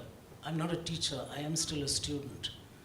So on this map, or in this map, are all these, I don't know what to call them, all these little ingredients, these masalas. And we as adults, or young adults, we need to train them, we need to pull them out, we need to make them collide with each other, we need to give them muscle, we need to hold them in different combinations with each other. And then and I think this is where, for me, when I discovered that this is something that has to get trained in my way, that I will have to slip from calling myself an actor to calling myself a performer. And where that happened was, it's a bit like what Sankar was saying. For me, roughly, and I don't want to get into definitional things, you're an actor largely when you're interpreting a text. And I know there'll be many people here who will want to disagree with me, but just for the sake of a definition. But when I pulled out of being an actor in other people's productions, and I was left alone, and I had resigned a job from National School of Drama, kya kare? What to do next? So then you're standing alone in a room, and you are this jumble of your senses, your emotions, your spirit, your memories, and you're letting all of it, and you do have a training, and I was really lucky to have Kathakali as a training, because it somehow had allowed for the capacity of letting all these various elements sitting in the body to be able to forefront themselves and to be able to know, oh, I can sense my senses, and I can sense them going into action, and I can sense an emotional quality coming out of an action, and I can sense what Susanne was saying at the end, this business of the becoming of the becoming. And of being able to see yourself, not with a mirror, but from the inside. And inside is not some whole one kind of inner self. It's it's a bit like a painter painting with multimedia. So there's sand and water, and there's a bit of a little color, and God alone knows where the color will flow into the sand, and so on. So for me, I found it incredibly important to move away from seeing myself as an actor to seeing myself as a performer, and what it did for me, and who cares about words? What it did for me was open up a whole range of possibilities that we want to hold so secure for children, that please go through life with all the possibilities. And for me, this is what happened, that I could actually, with all the fears, with that whole dhadkan in the heart, wondering, will it stand, will it fall, but that you take the first step and the second step, and there's a self-reflection that goes on, and you make. And who the hell knows whether it's ready, because you don't have a director. So you don't know what your show looks like. And so at an appointed time, the show actually completes itself before the audience, because that's the time when you see your action in space in relation to someone else sitting there, and so you read it for the first time in your own way. I think it's incredibly important, and all of you sitting here, because I've also been through the history of the National School of Drama as a teacher, and I've been through that cusp where we, and it is a teaching institute, and I think all these tendencies, we may call it actor and performer, but what lies behind it, and the histories that inform this new way of making and practicing and seeing yourself, it's very good to be here in a teaching place where such, I'm calling them tendencies, find a whole school, that there is a practice, there's a reflection, there's a thinking, there's a reading, and there's a going back to the doing. And that we find that language of how to read each other, which is maybe not there in books. We have to create that new terminology. And it's already happened in applied theater. Applied theater uses the language of technology and of sociology. We do stop, rewind, forward wind. We use a whole lot of sociology as well. And that's what we are here for. Constantly antenna out, being able to, that capacity to be able to touch new tendencies floating in the air, but always, for me, this is the generator. And I just want to, for now, end by saying, and then I have questions for these people. No, I've lost my thought, which is a very good thing.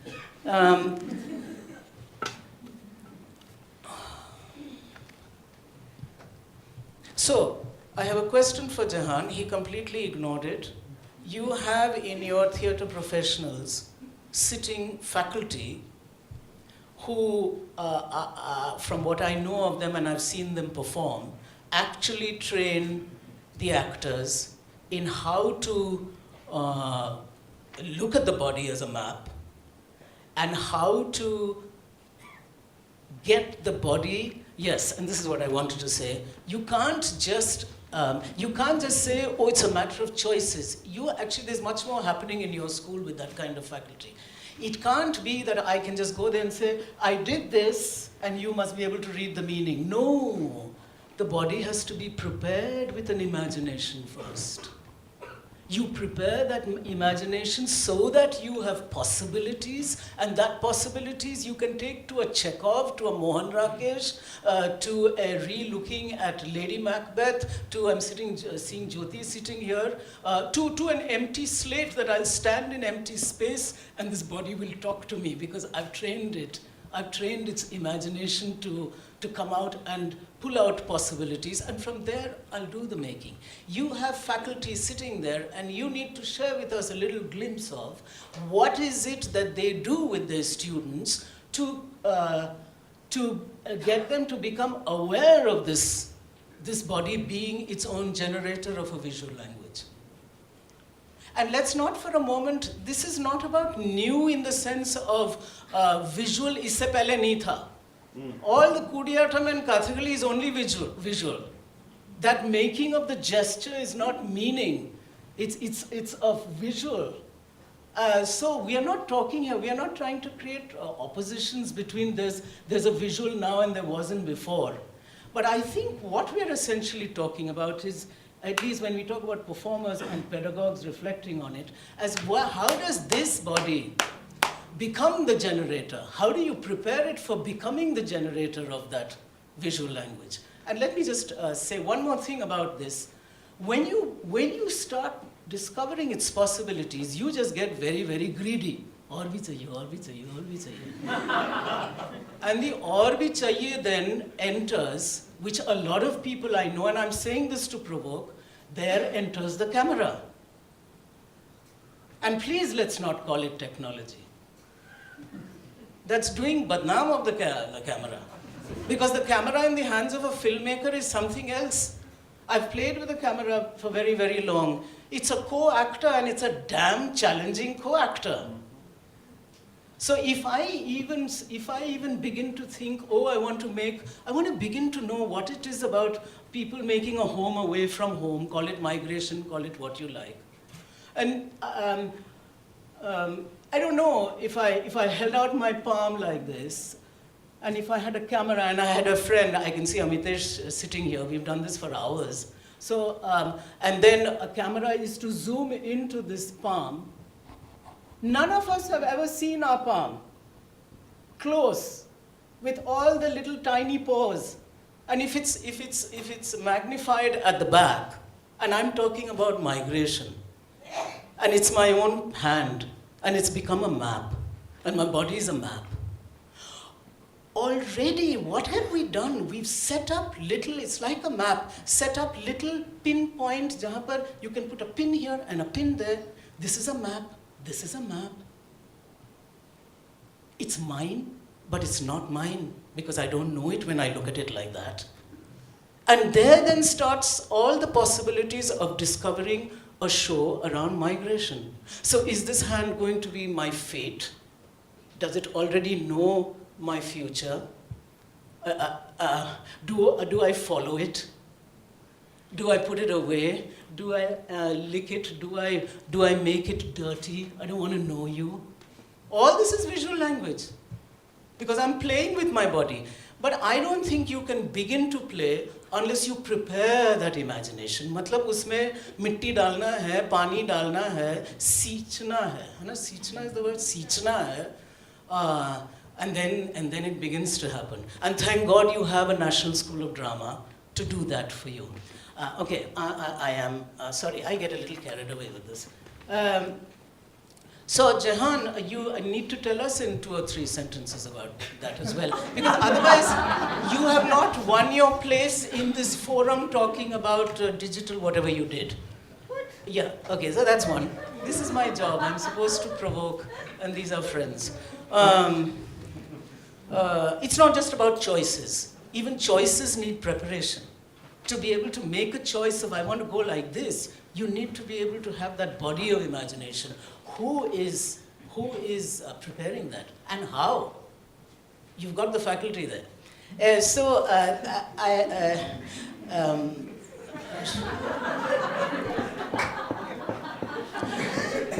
I'd like to pick a bone with Sankar. It is true. So we know actor hai, and the actor, if we think of ourselves as actor, then we immediately have to think of a director, and then we are dependent on that director, and we don't want to think of actor. We want to think of performer. I'll do everything on my own, thank you very much. I don't need you. And please don't look at me as a person who doesn't want a director. I go around with a begging bowl. Please come. Please, Abhilash Pillai, will you direct me? Let's not have categories is what I'm saying. Let the field be so wide open. There's room for all and much, much more. यहाँ तो बहुत कुछ है. There's so much more to happen. The moment we start creating oppositions and camps, we lose the... It's not even a race. We lose the plot. It's a one big plot. It's our own plot. And we better enlarge the rooms in it. So I don't know about... and of course, okay, I'm going to leave that. This becoming who you are. So far, discard all 7 in this time. Okay, become who you are. Very, very critical what Susanne said. This reflection is not about sitting and always putting it into a notebook. It's how do you create a practice that has already got reflection built into it. So you create your own language of knowing what is this being and becoming. And that you share that language with your this is how we used to do class in NSD. The whole class was about how to make a solo, but nobody made a solo without the rest of the class responding to that one person who was on the floor with a language, and that language was created in the room. Every day there were new words coming up. And so, for God's sake, let's borrow from all over the world, from every kind of discipline, because there's no goddamn art that is closer to life than ours. And it has all the richness in it. And so let's not cut corners anywhere. Right, now the floor is open. And we've got all of 12, 15 maybe minutes. So, question.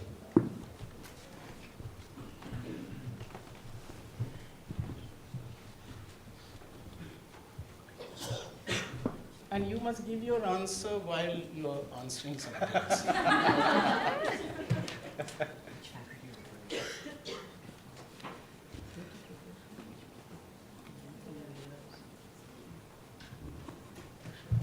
Hello? Yeah, I'm here. Hello? Is this working? Yeah. Yes, yes, working. Yeah, it's working. Okay. So, Just say it loudly. Yeah, I think I can hear you. I don't need the mic. No, no, they are recording, so please hold on to it. so there are certain questions for multiple panelists over here, and I'll just raise out my opinions in a broader perspective so that you can answer them as per your understandings. So the aspect of new visual language in theatre, and this is my question or my statement is also in relation to what was discussed yesterday.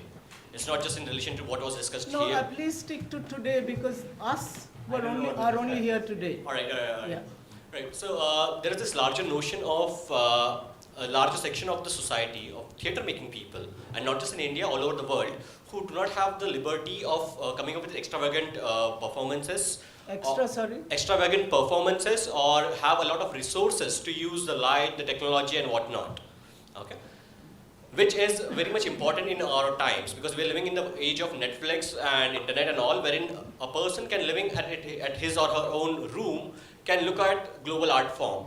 So we can no longer have a notion of a theatre wherein we say that this is what we do and this is the best, or this is the whatever it is. So we have to be in the global notion. Make the question. Yeah. So what I want to know is what are the possibilities of which also I've heard in some places in Germany perhaps, wherein you have the theatre that, I mean, NSD has a library of recordings of plays.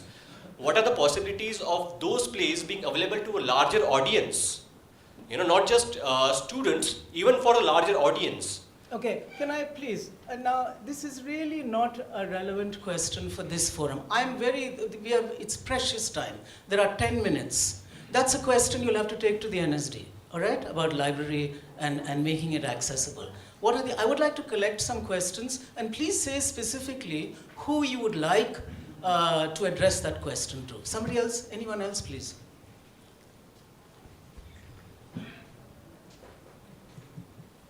It's not just a question, it's a response. You've had another thought while one of these four panelists were thinking. Yes, Ashish, please. This is for Susanne. Thank you for your presentation, I liked it very much. How is a phenomenological reading of the theatre possible today? Yeah, as you said, as Maya said, it is the theater, acting is the closest art, I agree totally with you here, to our be. And we think we are able to be. And then on stage, the question pops up that we are not really able to be in a wide range of meanings. And this being together, and this is a political, but I thought when I said I let them describe what they sense it out of the intelligence of the body. This is really difficult. I don't know how here acting is taught, but we are from Poland, from Russia, they have different styles, but I found out, and it really worked, that you ask back, first you have to have a very long time of close reading. Then you have to understand, what did you understand in there? And then you experience they did not understand at all what the sentence meant. They are talking about the over meaning of it, not the basic, what is in this one sentence at stake. And so the starting point is this knowing about the text in a classical way to teach acting. And then when they happen to make improvisations, then, or with the text, to describe, this is really, I tell you, I did it now for years, to let them it's a phenomenological ability that they learn to know what happened in the moment while they were performing, what they are doing, what they were feeling, what they were thinking. And then we, just to add one more, we created a character which is Mr. Controletti. And I don't know if you can hear the double meaning, a controleur, the controller, and confetti. So we make fun of him in one moment, and then we send him out. And this maybe sounds silly or cheap, but it is not. There is such a lot of fear. And then to try again and again to gain an ability to describe, I can only put it in these words, to describe, and not to push them, do this, Stanislavski, do this, do that, you have to think about this method and that. No, just describe what the intelligence of your body did. So, okay.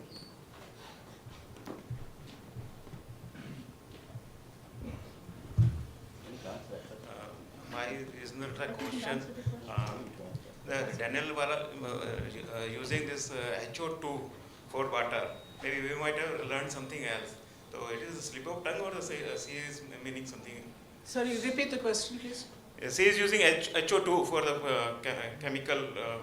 Instead of H2O. Yeah. What is the meaning of HO2? And not H2O. Did you intentionally use HO2 instead of H2O? No. No, that is a serendipity. This is serendipity. That is the flying papers in the air. That's right. Which only happened later, Yes. but she already saw the flying papers and said HO2. No, there is no right and wrong in arts. So that's This is right. I also had a question for Daniella. You said that just a second.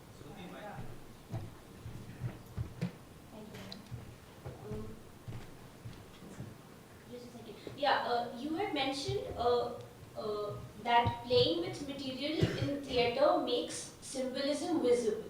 And you said this in the context of having worked with children and introducing them to certain material and to encourage them to think about it in a way that they might not have thought before. Or that is not the traditional usage of that particular material. So when you say symbolism, and when you associate the intention that a child has brought to it, do you mean that as a good thing or a bad thing? Because us as art makers today are kind of discouraged from using symbolism, because then it kind of indicates to a singular meaning in the eye of the spectator. But when you said it in the context of a child, it got me thinking, could you just elaborate a little bit on it? I tried. Right, so I think symbolism, I used it, it's a translation from German, Symbol und Zeichenhaftigkeit is the word. I'm trying to find another one in English. Zeichen is like a sign or a symbol for something, standing for something. So it's about leading the children into a journey where they don't realistically replay what they usually do. Example, do you remember maybe the picture they were sleeping in the plastic, right? So the way they slept, that is still very realistic. They're laying on the floor like how we lay in the bed. So finding symbolism means I tell to the audience I'm sleeping, but I don't have to replay that as I do in my real life. So I see symbolism in that form, like, so what other forms theater has there, like what forms theater offers. And with children, I don't know for adults, but with children that is a kind of a journey, because first of all they will say, but if I play like that, I'm sleeping. I would never stand in sleeping. I say, yes, of course not. In real life, no, but in theater, it's possible. The other question I raised there, I always think, is not about communicating only one meaning to you as an audience, and you have to exactly understand what I try to tell you. I'm always curious if you somehow misunderstand what I want to say, or if you see something else in it, because that is really a dialogue. So that is the other thing I'm also telling the kids. Don't think there is only one meaning. Maybe I tried to say I'm sleeping, but maybe you saw something totally different. And that is for me interesting, right?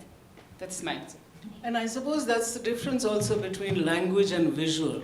When I say mountain, everybody will share a single meaning and an image of a mountain will come. But when it is visual, I can trigger an image from the stage with the possibility that each one of you 99 people will receive it differently, though it seems to signal sleeping. May I add? Yes, please. May I add something? What could it mean to look into the eyes of the other? And what could it mean to listen first? First to listen, and not to know already what the other is saying, so to judge. And this is a task you can get aware of while you are learning performing, learning acting. That because most of the times they're thinking of the text they have to say, but you have to get the answer out of the eyes of the other and out of the response.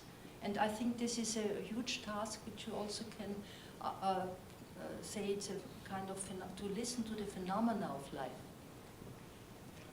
Now, because we are theatre people and we never stick to rules, it's exactly 4 o'clock now, which means one more question has to come, just so that we cross the line.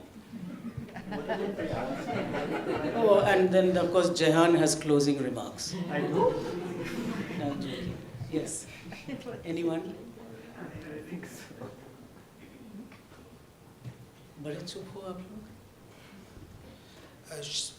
हाय शंकर जी, एक छोटी सी इच्छा है ये जानने की कि कन्हैया लाल जी ने जो आपको क्वेश्चन किया, जस्ट जानना चाहता हूँ कि उस क्वेश्चन ने आपके काम में या आपकी थिंकिंग में किस तरह के बदलाव, जस्ट अगर ब्रीफ में बता पाएँ.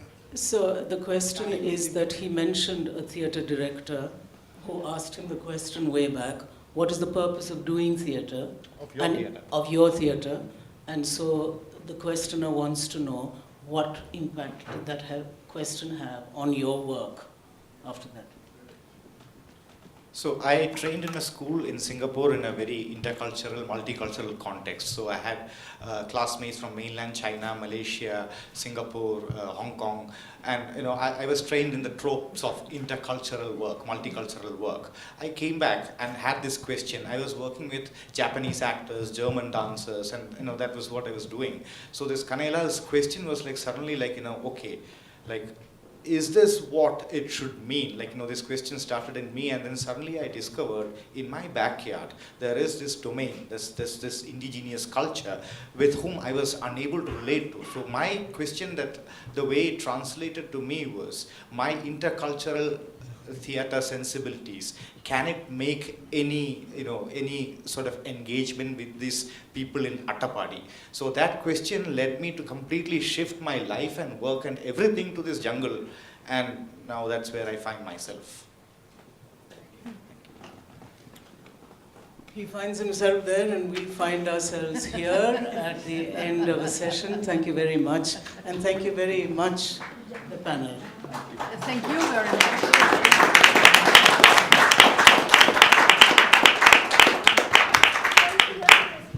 Thank you all for this very illuminative session. Jehan. Okay. Do I have the permission of the next panel to take? You have 1.5 minutes, Jehan. And so just tell the gentleman that theatre doesn't have to be extravagant. You can do with what you have, really. Yes. So my idea was for people to know what to be done. They have to explore. I mean, like, to make a cinema, you have to see more cinema. Well, whatever art form you want to go into, you have to experience more of it. That's why I was putting forward this idea of making theatre much more accessible for people who do not have. I mean, like Bharat, so there are people, yes, there are live audience, but the people who cannot be in Delhi, cannot be here. There are people who are interested in it, but they cannot be here for different reasons. They deserve to experience it so that they can do it in their own ways. Realistically. For that, I mean, it came with Jehan's idea of like, this conversation should not limit with this 96 people in here. It should go to wider audience. So my idea was with that idea. No, and just to say this, I think NSD has already started, sorry, just a response, and I take your point really seriously. I was talking about the library, you must ask them. But you see, they already now, I heard, and some of us were in that workshop, theatre making. And so they did a 1-month workshop. I think there's a very good suggestion here. How do we pull out from NSD library, can somebody put together what's it called, an appreciation, maybe, that's walked around productions that are on video, somebody who will string them together so that this is about theatre appreciation, if you like. And so it's an idea for a workshop, but of course it will still mean it's the 99. How then this gets posted online is another thing, it's another chapter. Yeah. They are not giving it, so you start and you finish. I am going to finish in a different way then, because, and I'm fighting back on the whole thing of why did I go into this whole digital artificial intelligence don't business. go into that one. I'm going very quickly into it because I get to. What you're hearing here is absolutely something that comes from us exploring our humanity and our being more than anything else, and it's like a pinnacle exploration. This is like the height of it from people who have consistently exercised that muscle. And that is something that world is not going to be able to do. And we are all, as a civilization, heading towards that cliff, and we need to start recognizing that, because without it, we will not know what we're going to do with ourselves when that AI apocalypse type thing comes. That's one. And the second one is that what we're trying to do with the students at the DSM, and it all ties into this, is for us, there's a very limited amount of time in which we're working.